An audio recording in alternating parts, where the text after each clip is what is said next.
Hello, it's day 60, and I want to talk about carbs. Isn't it weird that carbs got vilified the way that they did? Back in the 90s, it was fat. Fat was the thing that you absolutely should not eat. Never touch fat if you don't want to become fat. But then for some reason, everything just completely shifted. Now fat is good, and carbs are bad. Don't even so much as look at a carb because you'll absorb it through your mind and gain weight all of a sudden. It makes me wonder when protein's going to get its turn, because you know it will. Eventually somebody out there is going to be like, never eat protein, only fat and carbs. I bet if you look hard enough there's already some kind of diet plan out there espousing that. But if there's one thing I've learned after going on crash diet after crash diet, it's that as soon as you completely restrict a food from your life, you are setting yourself up to fail. The minute you say, I will never eat sugar again, you have already sabotaged your diet. Because setting really extreme goals for yourself like that, it's unrealistic. Not only is it unrealistic in the long term, but it's even kind of unrealistic in the moment.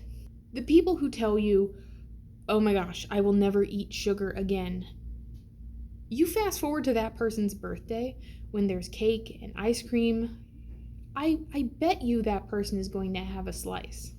And maybe not always. There are a lot of people who won't do that. But I would venture to say that those people are on the more extreme end of the dieting subculture. I'm not even sure where most of these restrictive diets are coming from. Like, if you buy a diet book, a lot of times they'll espouse some really great science or some kind of research paper. But very few times will a person who's deciding on a diet actually go and read the research paper themselves. I do that. I read the research papers. The thing that I've come to realize about a lot of fad diet plans is that usually the research that they're citing has been funded in kind of a shady way. I don't want to call out any companies here, but it's no secret that a lot of food companies out there are funding certain studies in the hopes of finding certain findings. Which isn't to say that all science is bad or all nutrition researchers are wrong. Absolutely not. But I do think that finding a balance that works for your body is going to be the most important thing.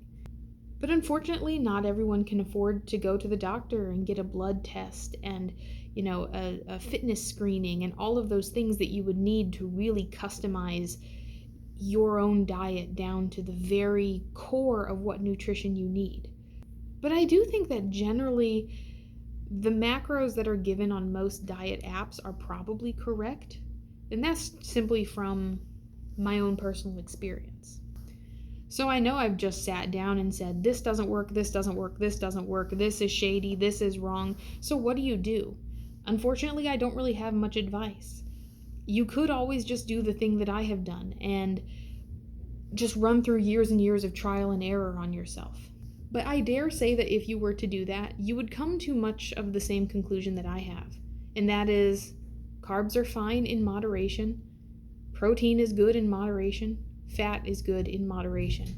You need a mix of all of it if you're going to perform your best. But when you come across a diet that vilifies carbs, it's so strange to find that they lump things like sugary processed foods in with things like apples, celery, carrots. One of these things is not like the other.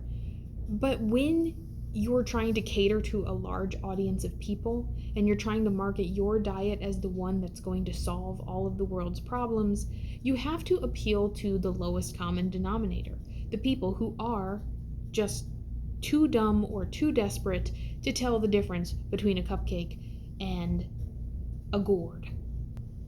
Do people eat gourds? My boss eats gourds. She makes like this really awesome gourd soup. And it's always so interesting that the people who vilify carbs will play up how bad carbs are for you. Like, oh, it'll spike your blood sugar, it'll make you fat, insulin response, all of that. But then they downplay the side effects of overeating proteins and fats. Like, eat too many fats, your cholesterol, your blood pressure. Sure, eat too many proteins, it's really hard on your kidneys. But you never really hear about that, do you? You never hear about that unless you go looking. The keto people will tell you straight up that it's not that big of a deal. Your body will regulate itself. The paleo people will tell you the same thing. Like, you can eat quinoa, but you're not allowed to eat wheat. I am, of course, grossly oversimplifying things today, but isn't that what happens in every diet book, every diet program, everything out there in the world right now? Just gross oversimplification of really complex topics. I feel like I sound frustrated today, and it's true, I am very frustrated with the way dieting and health is treated, especially in my country. It's almost like we're supposed to be fat.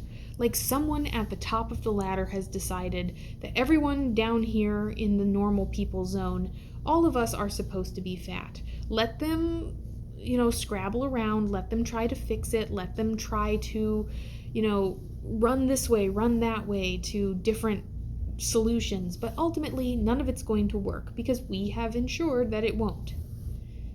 I told you I was Captain Conspiracy when it comes to like food and diet and exercise. That's my conspiracy when it comes to the diet industry. There's a lot of money in it, and it's not to their benefit, it's not to their benefit for you to find a permanent solution.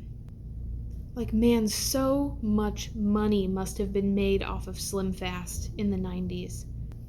I just think of the gallons and gallons of Slim Fast that my music teacher guzzled while she was teaching us when I was in grade school.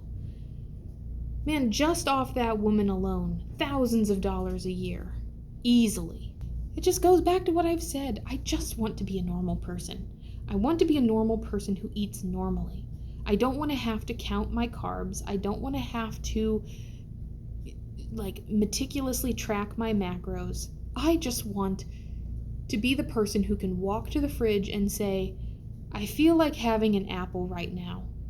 I don't want the carb counting mentality to cut into the enjoyment of a nice cold apple on a hot summer day. But when I say things like that, I sound an awful lot like the intuitive eating people, don't I? And those people are wrong too. So, I don't know what to wrap it up with today. Pay attention to your body. It does know things.